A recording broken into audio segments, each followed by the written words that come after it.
ये हम जनरल ज़ियाउल हक़ साहब के मज़ार शरीफ की तरफ जा रहे हैं।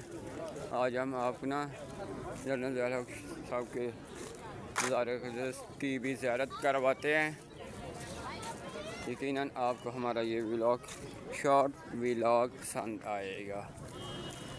तो ये हम मज़ार जनरल मोहम्मद ज़ियाउल हक़ शहीद साबिक़ सदर इस्लामी जमहूरियत पाकिस्तान।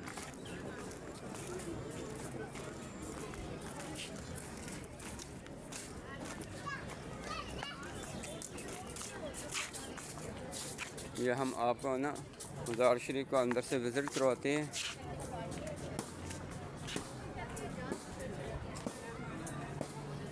ये देखें चारों तरफ से ये मारगला की पहाड़ी है।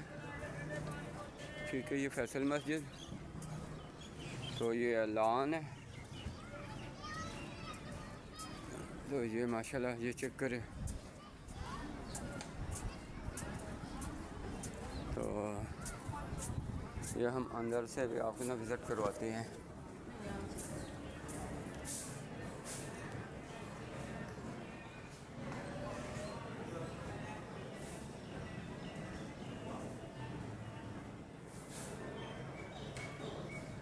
ये ला इलाहा इल्लल्लाह मुहम्मद रसूलुल्लाह।